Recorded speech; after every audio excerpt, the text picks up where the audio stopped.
యుద్ధం సింగ్ అసలు పేరు షేర్ సింగ్. పంజాబ్లోని సన్గ్రూర్ డిస్టిక్లో సునమ్ అనే విలేజ్లో 1899లో జన్మించిన అనమాట.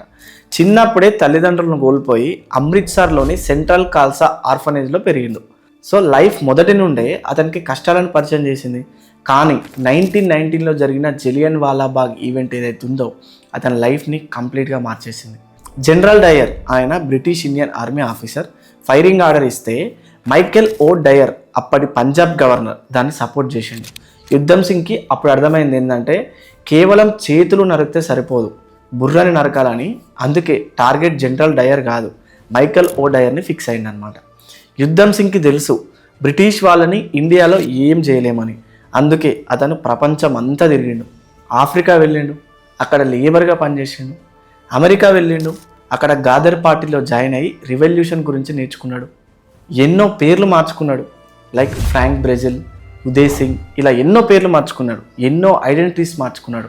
భగత్ సింగ్ని ఇన్స్పైర్గా తీసుకొని అతని ఫోటోని ఎప్పుడు పాకెట్లో పెట్టుకొని తిరిగేవాడు. ఫైనలీ 1934లో లండన్కి రీచ్ అయ్యిండు. టార్గెట్ అక్కడే ఉన్నాడు, ఎవరు? మైకేల్ ఓ డయర్. కానీ వెంటనే చంపేశాడా అంటే లేదు. He weighted. రైట్ టైం కోసం వెయిట్ చేసిండు, రైట్ ఆపర్చునిటీ కోసం వెయిట్ చేసిండు. లండన్లోనే ఉంటూ చిన్న చిన్న పనులు చేసుకున్నాడు. కార్పెంటర్గా పనిచేసిండు, మెకానిక్గా పనిచేసిండు. ఈవెన్ ఓ డయర్ ఇంట్లో అంటే ఎవరైతే టార్గెట్ ఉన్నాడో వాళ్ళ ఇంట్లో డ్రైవర్ లాగా కూడా పనిచేసిండు. శత్రువు ఇంట్లోనే ఉంటూ శత్రువుని అబ్జర్వ్ చేసిండు. లండన్లోనే 6 years వెయిట్ చేసిండు. Imagine that patience. మనం ఈరోజు ట్రాఫిక్ సిగ్నల్ దగ్గర 1 minute వెయిట్ చేయడానికే చిరాకు పడతాం. కానీ అతను తన దేశం కోసం, తన జనం కోసం 21 years వెయిట్ చేసిండు.